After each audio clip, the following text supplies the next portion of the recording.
Hello, aujourd'hui j'avais envie de vous parler des red flags, ceux qu'on voit en fait et qu'on ne prend pas pour au sérieux puisque nous sommes dans le potentiel de la relation parce qu'on veut bien faire, etc.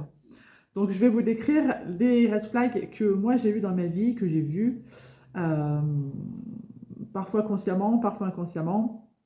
Parfois ça me paraissait normal et puis des fois ça m'a fait mal et je suis restée quand même. Donc voici quelques red flags. Vous transposez évidemment à votre genre, hein, mais moi je parle des hommes, généralement. Celui qui est entouré de plein de copines, il n'y a que des femmes autour de lui, ce sont toutes des amies, eux. Il prend le temps de les écouter, il va manger avec elles, il discute avec plein de monde, voilà, il est entouré de plein de femmes. Et quand c'est le moment de la conversation inconfortable avec moi, il n'y a plus personne. Voilà. Donc ça, c'est un red flag. Je fais attention à mes nouvelles connaissances.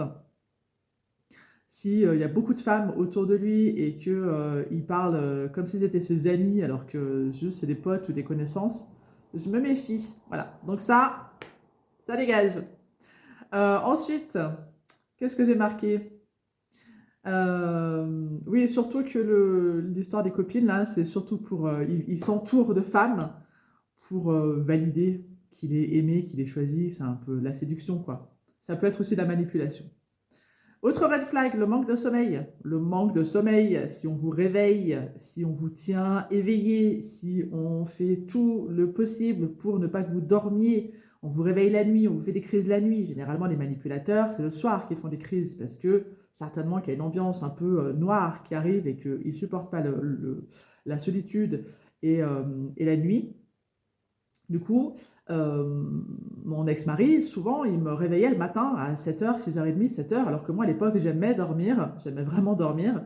Il me levait le matin, mais pour des raisons à la con, parce qu'il fallait faire le petit-déj, parce que ceci, parce que la machine, elle marche pas, parce que patati, parce que le chien, il a fait ceci dehors. Enfin, voilà, faut être sa mère, en fait, faut être là derrière lui.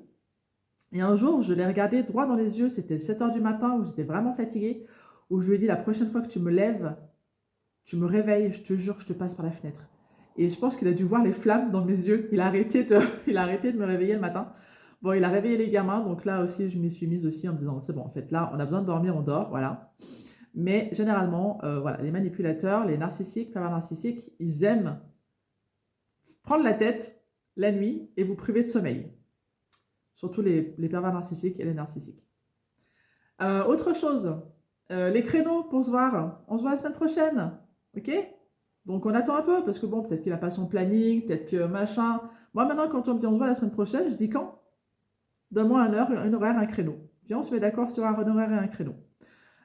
Si ça traîne de trop et qu'on me redit encore, parce que ça m'est arrivé récemment, hein, oui, on se voit la semaine prochaine, t'inquiète, on se voit la semaine prochaine, on se voit la semaine prochaine, on se voit la semaine prochaine, et puis les semaines prochaines, elles ont défilé et elles sont jamais arrivées. Donc ça dégage.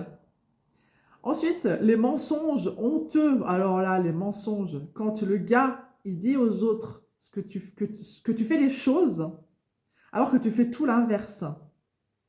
Tout ça pour protéger ou leur intimité ou pour récolter de l'empathie. Généralement, les manipulateurs et les pervers narcissiques, ils sont forts pour ça, ils veulent récolter de l'empathie, t'as vu ce qu'elle fait et tout, c'est pas cool, machin. Et puis d'autres, c'est pour protéger leur intimité. Donc moi, j'avais fait un jour un pique-nique avec un de mes partenaires, il y avait du monde et il avait dit que j'avais fait du bruit alors que je faisais le maximum pour pas faire de bruit. Et ça m'avait renvoyé à beaucoup de choses douloureuses. Voilà, je suis restée quand même parce que c'est la dépendance affective qui fait rester et voilà, c'est comme ça. Donc ça, les gens qui mentent en ta présence en plus, qui disent «Ah, t'as vu ce qu'elle a fait?» alors que pas du tout, ça dégage. Et les mecs qui disent «Ce sera notre petit secret». Ben, comment ça, un secret? Je ne suis pas un secret en fait. Je ne suis pas à mettre dans un placard. Alors, il n'est pas question de s'afficher sur les réseaux ou de se rouler des pelles en pleine ville, hein. Juste d'assumer d'être avec moi, par exemple. Voilà. Donc les mecs qui assument pas et qui disent ça sera notre petit secret, faut pas qu'on nous voit parce que ah ouais, faut pas qu'on nous voit. Je vais te faire voir, faut pas qu'on nous voit. Je vais t'afficher moi. Ça dégage. Voilà. Ce sont mes red flags, ceux que j'ai vus dans les relations que j'ai eues. Si vous avez des red flags à partager, je vous en prie, partagez-les en commentaire, toujours de façon bienveillante et respectueuse. Je prendrai beaucoup d'intérêt à vous lire. Si jamais vous avez vraiment envie aujourd'hui de comprendre le processus de l'emprise, de comprendre les comportements des manipulateurs, des narcissiques et des pervers narcissiques, j'ai créé une formation qui va dans ce sens. 12 modules, et c'est une formation en ligne, vous allez à votre rythme, il y a 12 modules, 37 vidéos, il y a des fiches mémo, il y a des fiches aussi d'exercices pour pouvoir ancrer votre apprentissage. Et il y a également des quiz pour passer les modules afin de valider et de voir où vous en êtes dans votre processus et dans votre avancée. Le lien est quelque part autour de la vidéo. Je vous invite à aller cliquer dessus, à défiler et à lire ce que je vous propose. Et puis, vous former. Oui, vous former parce que c'est vraiment nécessaire. Cette formation est complète et elle vous permettra véritablement de mettre de la lumière sur ce que vous vivez, sur les comportements des autres et de pouvoir y répondre avec bienveillance et conscience. Je vous souhaite une belle journée et je vous dis à très vite.